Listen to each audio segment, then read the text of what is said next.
अनुशासन से जीतती जाएगी भाई। सभी लोग बैठे हैं। आप खासुल्ला जी बैठिए, नीचे बैठ जाओ। सब आप भी बैठ जाओ, सभी बैठे। सभी किसानों, नौजवान साथियों, पुलिसकर्मी, लाइव इंटेलिजेंस पत्रकार बंधुओं, महर्षि स्वामी दयानंद सरस्वती ने इस किसान को राजाओं का राजा कहा, जिन्होंने सत्यार्थ प्रकाश लिखी, अधिकतर लोग नहीं पढ़ी होगी।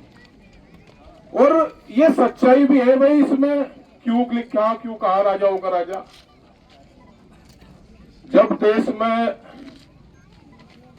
इस देश में अर्थव्यवस्था की रीढ़ अगर कोई है तो वो देश का किसान है। इस अर्थव्यवस्था में, विकास में भागीदारी इस किसान की है। कोरोना काल में जब सभी लोग, जो बड़ी बड़ी कोठियों में रहने वाले लोग थे, मौत के भय से अपनी कोठियों में बैठ गए थे डर के मारी, ये देश का किसान ही था भाई। भूखा नहीं मरने दिया किसी को। ये तो नहीं से तुम हिंदू और मुसलमान के सिस्टम से देखो कि भाई ये हिंदू है, मुसलमान है, ये किसान है। और भाई किसान का इतिहास है, ये कभी हारा तो ये है नहीं, कभी नहीं हारा ये किसान। और अपनी जमीन के लिए तो ये तो अपनी मां मानता है इसको। ये आप लोगों को सरकारों की, यहाँ की देश के विकास में भागीदारी के लिए जमीन दे रखी है, लूट के, और जो है पूंजीपतियों के लिए बड़ी बड़ी कहां की कंपनियां, उनके लिए नहीं दे रखी है, विकास के लिए दे रखी। और इस विकास में सबसे बड़ा योगदान अगर किसी का है तो किसान का है। इसके साथ में टिकैत साहब एक बात कहा करते थे, बड़े टिकैत साहब, वे ये कहते थे किसान के बारे में, किसान समस्या समाधान और जो है उसका सम्मान, समस्या हो जाए उसका समाधान भी हो जाएगा, लेकिन आप लोग सम्मान सब तो सर्वोपरि रखें। भाई बड़े बड़े लठ दिखा के इनको डरा लोगे क्या, मार दोगे इनको, ऐसा ना करो। एक माहौल बनाओ, बातचीत का माहौल। इनके साथ धोखा कर रखा सरकारों ने, इनके साथ एग्रीमेंट कर रखे जो बिल्कुल गलत है। वो तो इनकी कमेटी बताओगी क्या क्या है, लेकिन इस आंदोलन की, इस मूवमेंट की गूंज पूरे देश भर में। इनको यह मत समझ लगे 500,000 लोग हैं, हर तरीके से तैयार है देश का किसान। और ये तो मेवात की भूमि है, इसको दूसरे नजरिए से न देख के, इसको जब देखो, जब 1857 का गदर था, जब देश की स्वतंत्रता संग्राम की लड़ाई थी, तो ये तो मेवात का ही क्षेत्र था। कितनी अग्रणी भूमिका निभाई इस क्षेत्र ने। इसे जो है दूसरे वे मत देखो, क्योंकि दूसरा वे चल रहा, दूसरी तरफ को ले जाने की कोशिश कर रहे, मेवात को नहीं।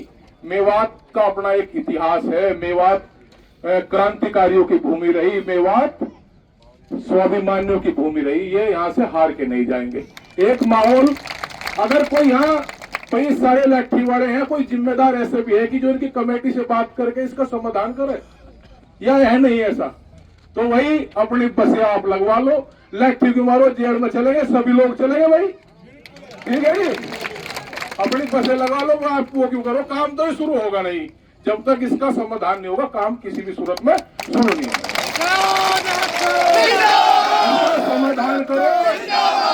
समाधान करो इसका सम्मान के साथ में, इस किसान के साथ में सम्मान से बात करके, न ये छोड़ो, ठीक है जी। अपनी कमेटी, अगर कोई यहाँ सक्षम कोई अधिकारी है तो उनसे ये वार्ता करें, तो इस बात पर आप लोग जोड़ दें। और भाई सभी लोग, क्योंकि नूनी जितना जड़ेगा, हर तरीके से तैयार हो गया बैठने के लिए। हम गांधीवादी वाले आदमी हैं, हम, आप लोग भी तो हमारे ही तो भाई हो। आपको भी पीड़ा होगी जब लाठी मारोगे, आपको भी पीड़ा होगी। कोई एक भी बड़े आदमी का, किसी का, पूंजीपति का एक का बच्चा बता दो, उद्योगपति का एक फौज में हो। हमारे तो बच्चे शहीद हो रहे। आज कल टप्पल में शहीद हुआ एक बालक भाई हमारा, और एक जो है वहाँ वो शहीद हुआ, उसमें वायुसेना में था, तो किसान की तो बालक शहीद हो रही। तो अपने अनुशासन के साथ में अपनी बातचीत आप लोग जारी रखें, और हम सब लोग आप लोगों के साथ में हैं। तो एक नारा भाई लाल बहादुर शास्त्री ने नारा दिया था, जय जवान। तो ये दोनों का ही तो है, ये बॉर्डर पे यही तो वो कर रहे रक्षा।